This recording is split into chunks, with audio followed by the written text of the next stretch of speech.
Could you join me now in a very cordial and a very special welcome to Sri Mataji? A great welcome to you. Thank you very much. Thank you very much. In the country of India, I know that there is much talk. The word enlightenment is used in a way that perhaps we of this world don't fully understand. Would that be a place to start, that you talk to us a little bit about enlightenment and then go into your own message? Yes. India has a special advantage over many other countries as far as the nature is concerned. Because the nature of our country is such that people don't have to worry so much of combating the nature. It's a warm country, and it's a very fertile country, and it doesn't require too much for you to exist in that place. You can even exist under a tree. You can lead a very, very simple life in India, and you need not have all the elaborations we need here to fight the nature. As a result of that, many people who were quite satisfied with their mundane life took to deeper seeking thousands of years back in that country, where they wanted to find out the secrets of life, and they wanted to know why we are on this earth and why we have to go on existing like that. Is there any greater purpose of our being here? And such people have been able to discover something very great, and that's what they call it as enlightenment that we have to have. But I would say it's not only that the Christians have talked about it, only Indians have talked, Christians have talked, and Islamic religion has talked, of course Moses has talked, everybody has talked about it, that you have to become the spirit. That you have to become the spirit. The spirit. You are to be born again of the spirit. Of the spirit. And this is a common thread through all the religions. But the difference between the Indian life and the Western life is basically one. And that is that we believe that all our efforts should be that, to be the spirit in India, basically. And outside it is not so. That all of our efforts should be that is not so. Secondly, there's one more point which is very, very subtle, and if you understand with little tolerance, it is that in India, religion is not organized so that it is not brought to the artificial level. If you have to become the spirit, then it has to be the living process by the living force of evolution. So you cannot just brand somebody. You cannot say that you are that. You see, this is the problem. While here people can become Christians without getting the proper experience of being Christian, or they can be Muslims without becoming really the Muslims.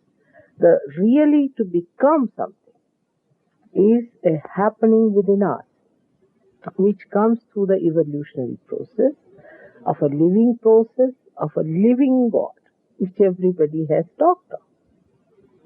Now, why people have organized religion here, this I cannot explain. Because they are organizing everything in the West. Perhaps they are also organizing God with it. But in India, they understand that you cannot organize it. It's a happening that has to happen. And because thousands of years back, people have been looking into it, so they know what to expect when you are enlightened. What happens to you? What happens to your consciousness? They know that your consciousness has to change. That you have to be at a higher consciousness, and that is called as Samuhik Chetna, means collective consciousness.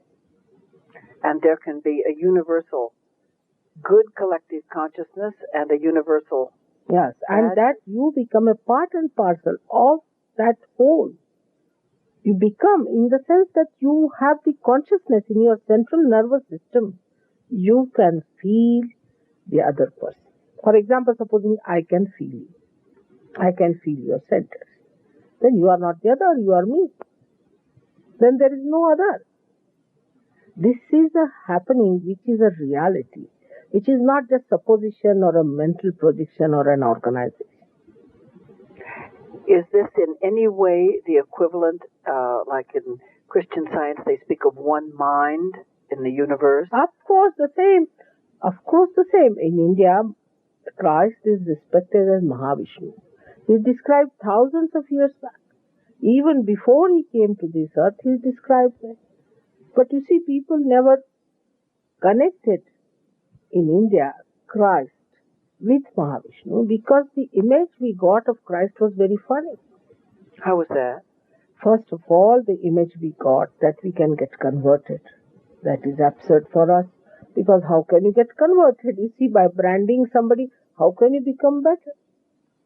How can you become better, you say? Just if you brand somebody now, supposing I say I'm the governor, do I become a governor? You see, the becoming part is missing. So we couldn't understand what sort of a Christ this must be who has sent these people just to brand us something like Christians. And then secondly, the another image we had about Christ was that he is the one who talks of the Spirit and nothing else. So the people who have to do the work of Christ have to give enlightenment. They are to be enlightened people. And this enlightenment is truly becoming one with the whole, Holy Spirit. With the whole. Now, does this have anything to do with what I understand as nirvana, or eventually rising so high in consciousness that you become a blend, like a drop of water would blend into the ocean? Yes, same thing. It's the same thing. So you eventually would lose your individuality? No, you do not lose your individuality, but it is like, you see, the trees, if you see, every leaf is different. Yes. But it's supplied by the same source. If the leaf becomes conscious of the source, it doesn't leave its identity, but is conscious of the source and is nourished by the source.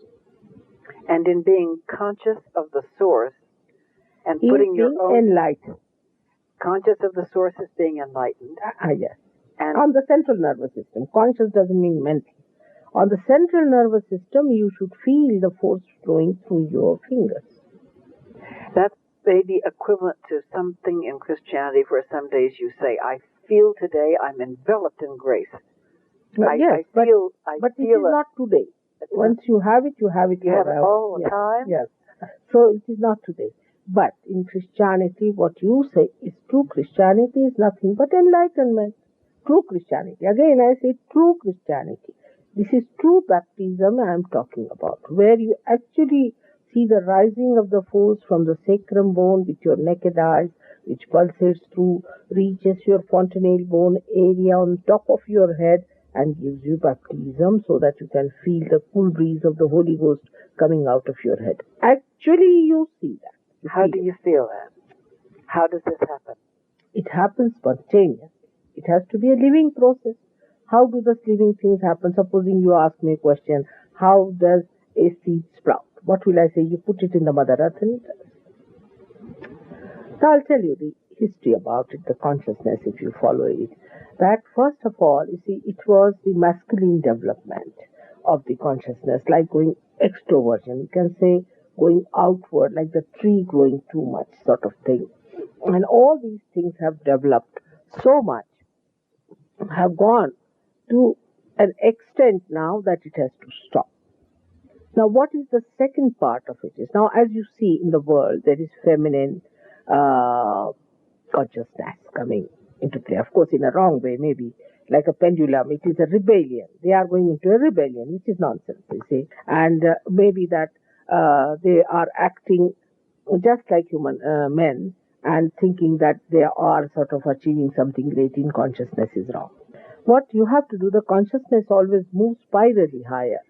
Whenever you become from one to another, you are born at a higher consciousness. So this is rebellion. I am talking of revolution that has to take place. Now this revolution will only take place when this masculine development will achieve its nourishment from the feminine part. See, from the womb, from the Mother Earth. You see, so far we have been exploiting the Mother Earth, you see, creating all kinds of problems, the men as they have done it. Now they have to take the nourishment. And this is the time where the force that I am telling you, which is called as Kundalini, it represents the womb. It represents that feminine personality within us which rises. It's called as also as Kumbha, which you call as Aquarius. It represents the Aquarius, and that's why this is the age of the Aquarius, where this Kundalini rises and she gives you the realization. First, human beings had to be developed up to the stage as you are, and then this Kundalini had to rise. So the time has come, the blossom time has come. All described in the Bible also. How? Where? Of course, they said the Comforter will come. Christ has talked of the future. He didn't say that I have stopped everything now. The Comforter has to come, the Redeemer has to come, and the Counselor has to come. Then he has also talked, John has said that he has seen visions and all those things are there. So now what has the Comforter has to do? What are the qualities of a womb? He is a Comforter, he is a Counselor, he is a Redeemer. And so you feel that the opening of this consciousness is now coming at the end of the age of the fish and going into the age of Aquarius, that everything is changing. Of course, that is what it is. And it has to change, because what happens when you become collectively conscious? I mean, it's a thing now, you have become a human being. So now when you become a human being, your consciousness is different from that of an animal. For example, an animal, if you put him into a dirty lane, he can pass through it. But a human being cannot. Because he has another consciousness. Now this consciousness is so much higher that you become collectively conscious, about which Jung has talked a lot, about collective being. And this is what actually happens. It's the actualization that we should expect. And this is the difference between the Western organized religions and the Eastern unorganized, where the individual has to find something for the betterment of the whole. The Indians I've not been to India, so please excuse or forgive my naive questions, but I understand that there are temples in India to various deities or different states of consciousness, if you will. And so how is that not organized? You see, that is not organized. These are built by people around the village people just organize one temple and have it there, and they have their own things. It's not organized. You may not belong to any temple. You may not belong to any... You don't pay any dues? No, nothing. Yeah. There are no casserole committees? Nothing. No ladies' aid society? No, nothing like that. Nothing whatsoever? There's nothing like that. But these people are also, whosoever are doing this temple business, are also shallow people. We would not call they are all realized souls. Though they were supposed to be Brahmins, meaning the one who knows the Brahma, the one who is a realized soul, the one who can feel the all-pervading power of God's love, which is of the Holy Ghost, as you call it, that he should feel it. He is a Brahma. He is the one who is a Brahmana. But how many are like that in India? I don't think. I have not met any. They are all very shallow people just doing service in the temple. But they are not taken as something great authorities on religion. See, that just doing cleaning of the temple and all that and maintenance of the temple. But there is no such organization where they regularly collect your money and give you the seeds and things like that. Doesn't exist. We're listening today to Sri Mataji, an Indian woman who has reached enlightenment and who is coming here in Geneva to speak to people in this area. When will that be? When is your next week?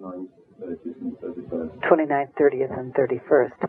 And she has come to Freely Speaking, where we always seek the freedom of expression of those people who are approaching knowing the universal Holy Spirit in that way. And we thank you for coming here today.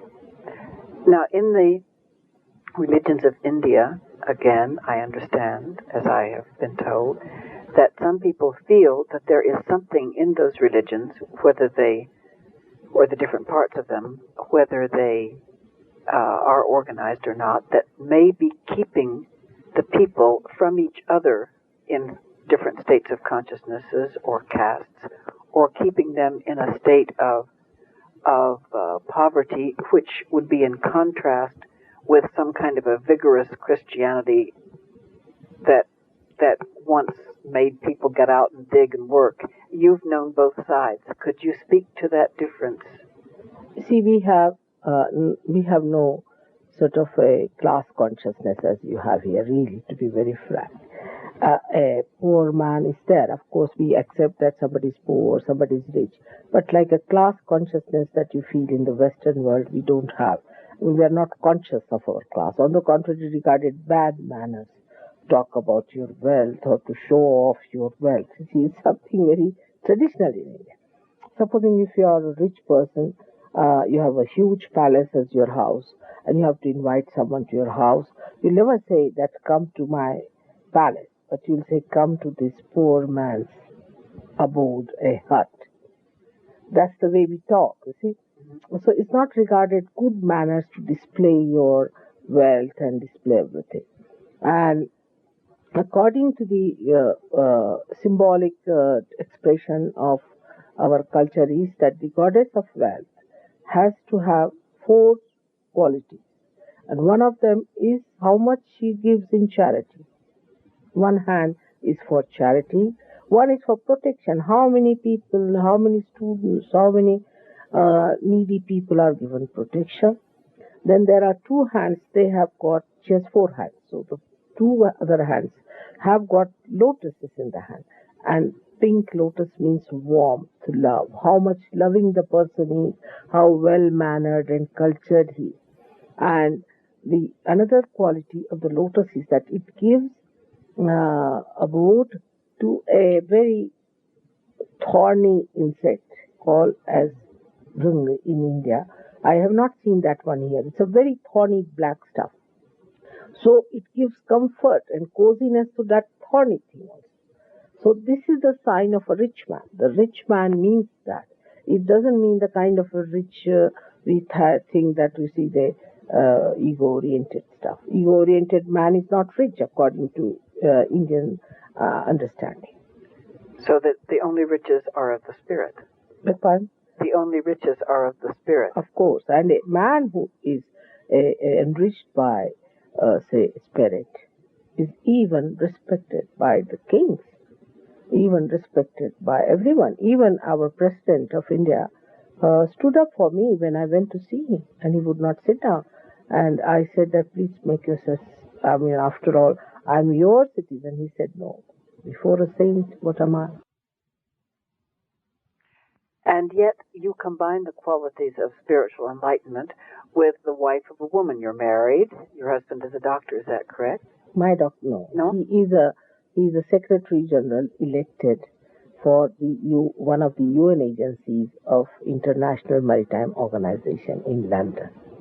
And on behalf of many other ladies in the audience, may I ask you, does your career in your religious in your enlightened activity, interfere ever with... No, not at all. On the contrary, it is dynamic. It is dynamic. I mean, all my husband's friends are my greater friends. And it's dynamic because it is love. It's pure love. And it heals, cures, it gives security.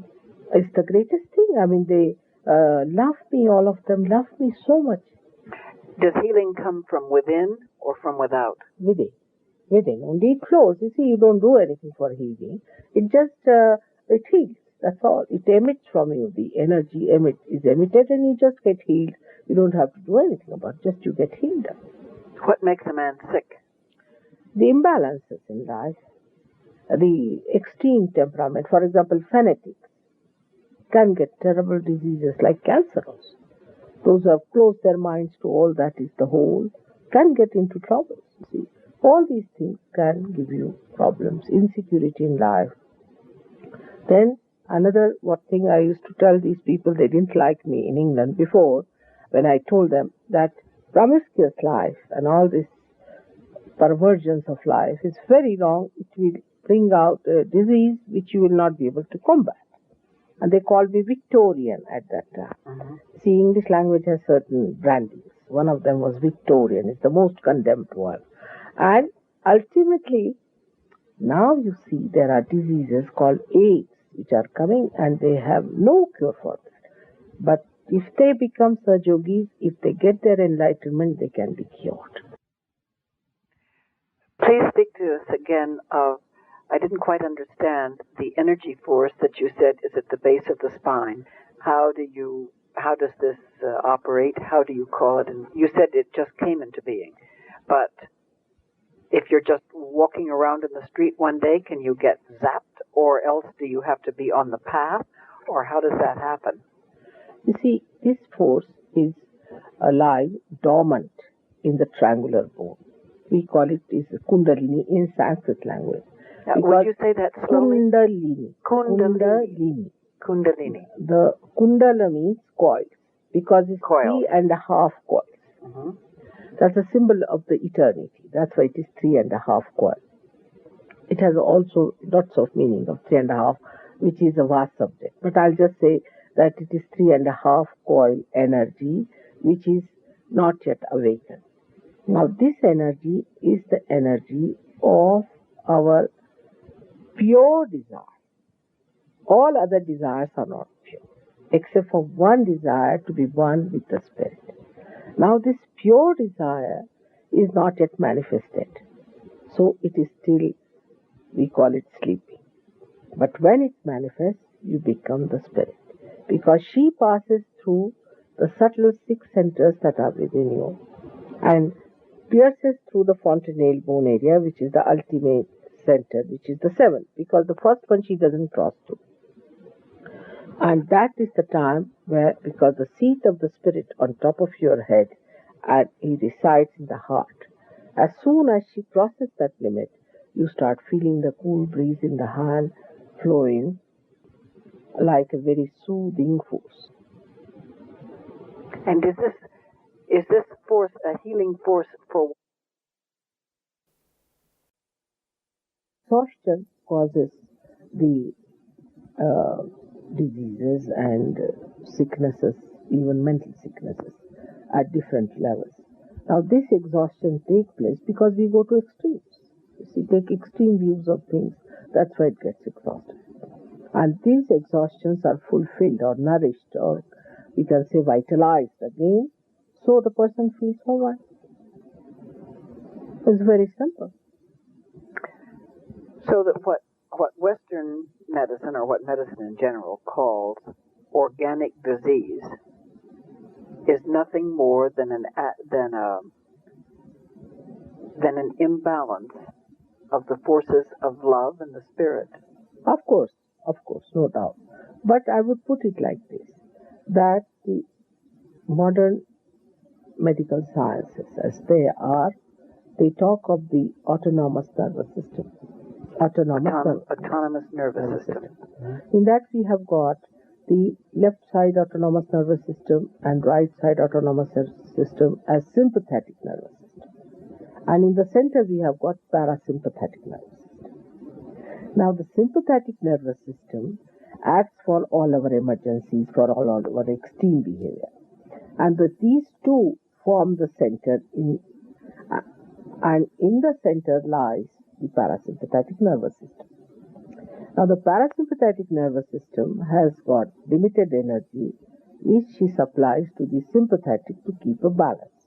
But if you go beyond limits, when you exhaust it completely, then parasympathetic also fails and there is no balance brought in. Now if you ask any doctor, and if he's honest, he'll tell you that they don't know anything about parasympathetic nervous system. Now who is this auto? We should find out. This auto is the Spirit. And when this Kundalini rises, she enlightens and nourishes this parasympathetic nervous system, which again by itself balances. I don't have to tell you that you don't drink, you don't do, I never say that.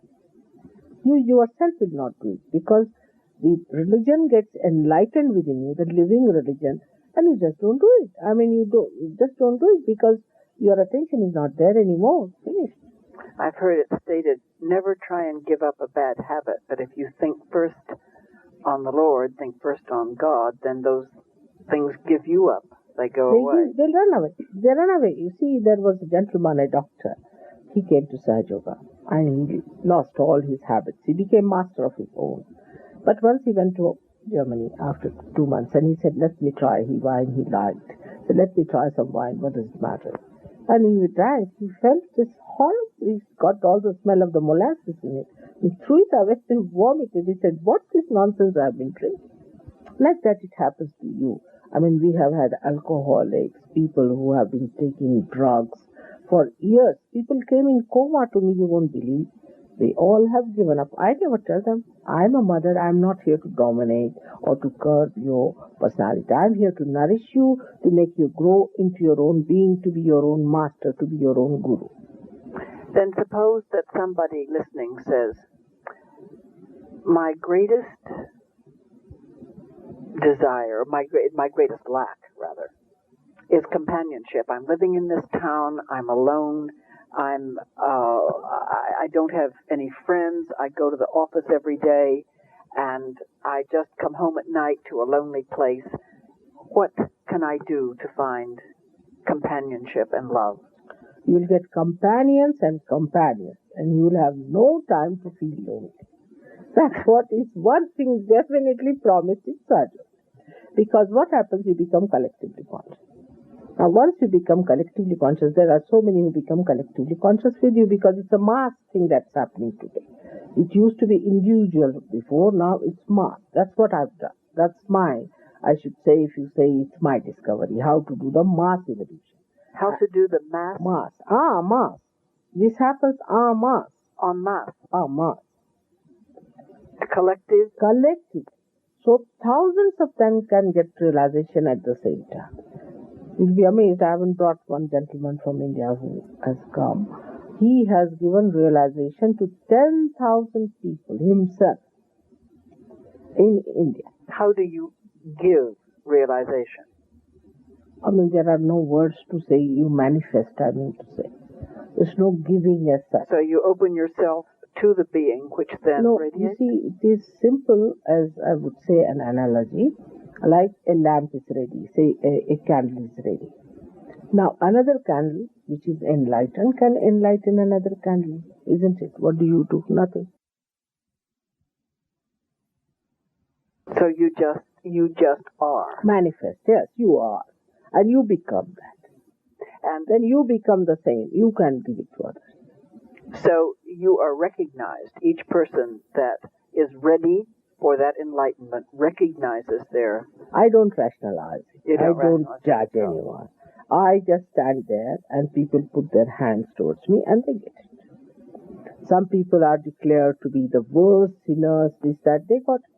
I don't know how people judge others. You see, it's better leave it to God to judge. I don't judge anyone. And it works out. Thousands can get it, so what is there? There's no time for judging anymore left now.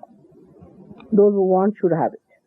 What about somebody that listens and says, but I've lived 3/4 of my life and I realize now that I've done the wrong thing and I took the wrong path and nothing's working out right, and I look back at my life and I see a series of crashing failures and broken relationships and all those things. How can...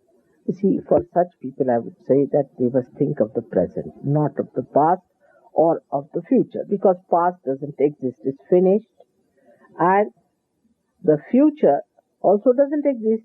Think of the present. Now I am before you. You want to have your realization to have it. Why to think of the past? Forget it. It's not important. And more you think of these things, you will develop a guilt, which will give me trouble because I'll have to clear out one side of your center, you see. So not to feel guilty. Whatever has happened has happened. Everything forgiven. Forget it. You better forgive yourself. So forgiveness is very much a part of the... Of course, that is the greatest weapon we have. That's one of the mantras we have to use, that you forgive yourself and you forgive others. Then basically the Enlightenment runs through all the thought systems, as you said in the beginning of our conversation, that much of what you say is Christian in the getting rid of the guilt and in the forgiveness, and it runs through other religions as well. Everywhere. It's just the same. You see, you have to just see how they are related to each other. Christ himself has said that those who are not against me are with me. Who are those? Nobody has tried to find out. It is said that I'll appear before you like tongues of flames. What is that? These are the centers. It's clearly said. Even Muhammad Sahib has said that you have a power in your bone, triangular bone called as asas. Even the Greeks believe in that. Not only that, but Muhammad Sahib has gone to this extent to say that when resurrection time will come, your hands will speak. But no one wants to talk of resurrection. Everybody wants to talk of the doomsday. Nobody wants to talk of the comforter. They want to talk about the white horse. But when the white horse will come, no argument, no explanation, no interviews. That will be the last sorting out. So please, this is a very important time. Everyone must know that we haven't achieved anything so far, whatever we have been doing. So give us a chance. We have to be fair to ourselves and to our Creator, because He has taken so much care to make you a human being. He has put in all His effort, in His action, that you enter into His kingdom. You must give Him a chance and don't stick on to things.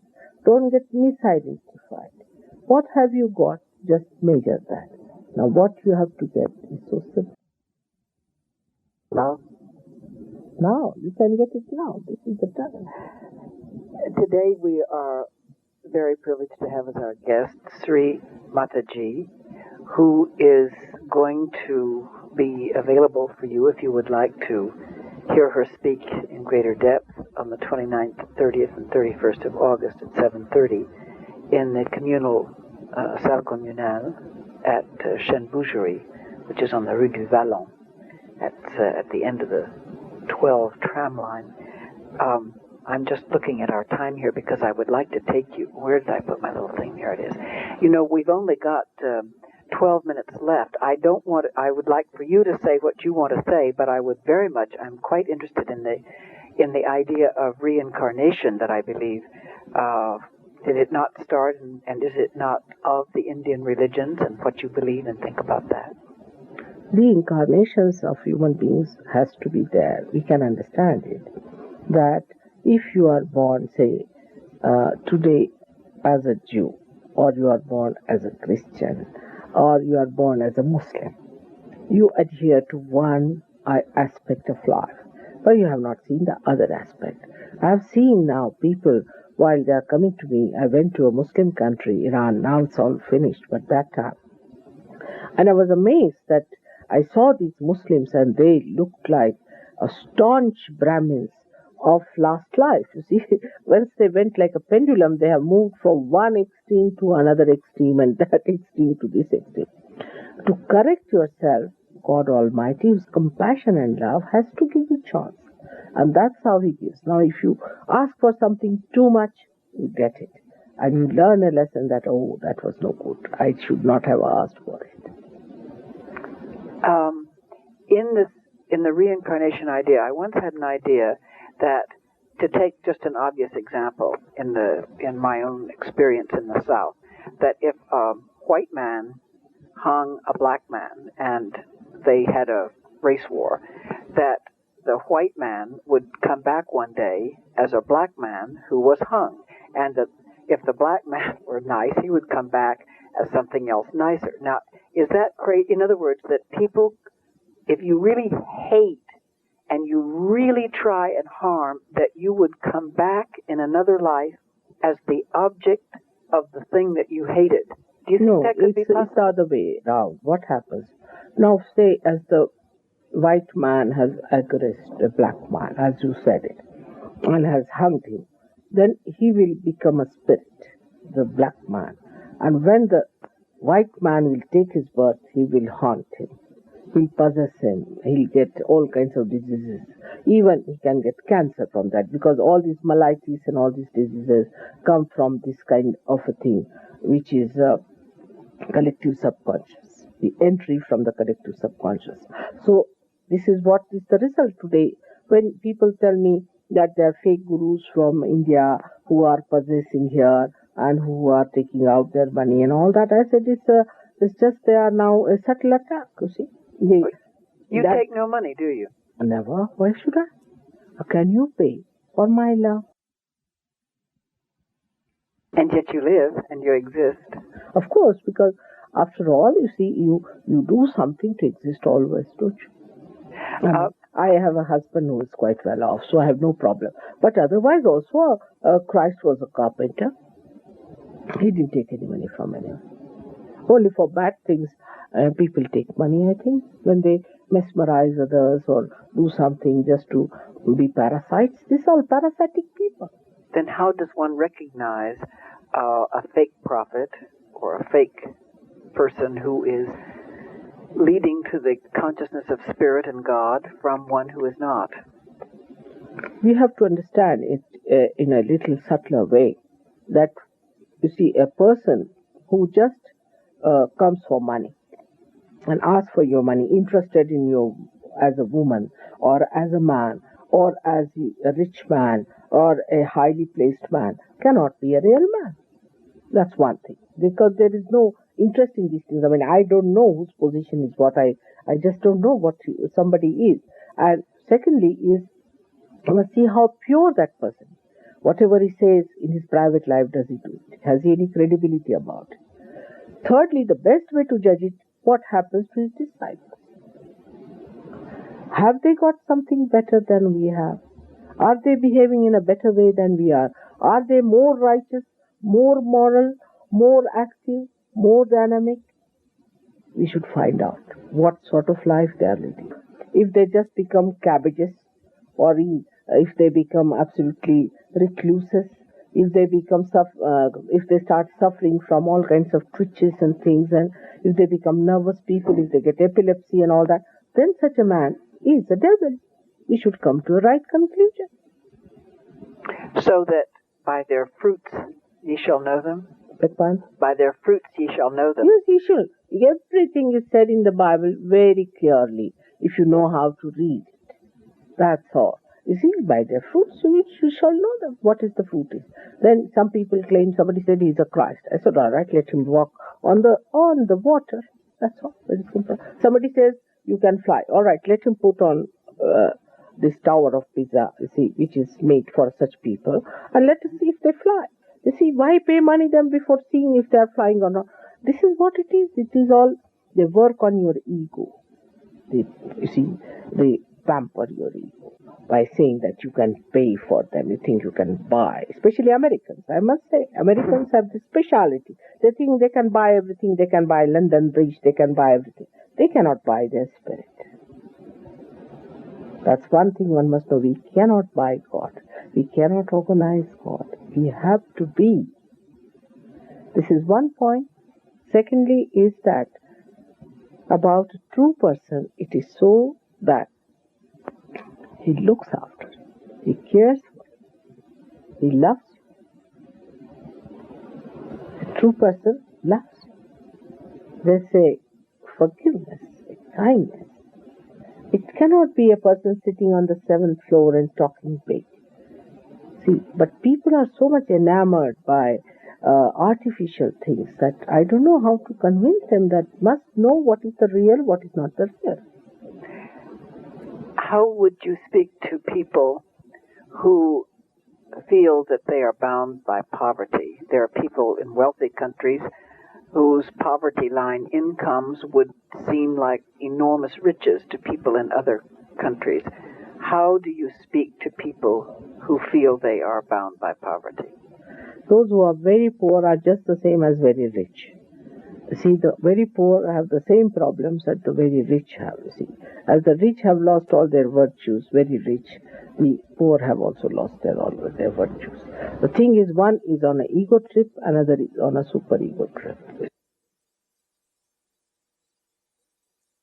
the central path has to be taken. The central people first get the realization.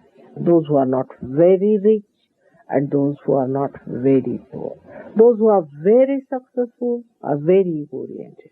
Those who are very highly placed are very ego-oriented. Those who are very poor are super ego. I mean, they think we are so miserable, we are no good, nothing. So the people who have to work this evolution now in the mass scale are the people who are in the center, neither very rich nor very poor. But then once these people get to it, then the poverty can be cured very easily. Mostly the people, like in India, you will say that people are poor. Of course, in a way, sometimes poverty is a blessing, I would say. That, see, there is love for children, there's love for family, there's togetherness. But too much poverty comes to a country when it is more under the influence of the dead spirits.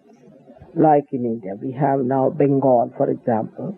Bengal is a place where they have used a lot of these dead powers and these witchcrafts and this and that's why the poverty is there. So if you have used these witchcrafts and all these things, like Bihar is another place, UP, where there are lots of these tantrikas and these horrible witchcraft people which have brought in this super ego style, it comes from the collective subconscious. And the people who are collectively supraconscious, the worst of that was Hitler. Hitler was in line with the Christian teaching of think ye first on me, on the spirit, and all other things shall be added unto you then? 100%. You get even your material benefit. All the Sahajogis who have come to Sahaja have been materially benefited. One and all. It's hard to find a Sahajogi who is not materially benefited. Family-wise, mentally, emotionally, financially, in every way, everybody has been benefited. And if you see them in a group, you'll be amazed the kind of a glow they have on their face. All their problems solved as far as the skin is concerned, the health is concerned. All problems solved. By opening to the spirit. Yes, because the blessings of the God, we call it as Ritambhara Pragya, is the quality of God by which the Mother Earth creates the seasons. The seasons start expressing themselves in your life. You get so fulfilled. Why do you feel that there is such a cynicism rampant about any forms of religion or talk of states of consciousness, unless it comes from feminism or raising states of consciousness? There, that's all right. But if you talk about this in religion, it sets up an enormous cry of alarm. Why do you feel that is?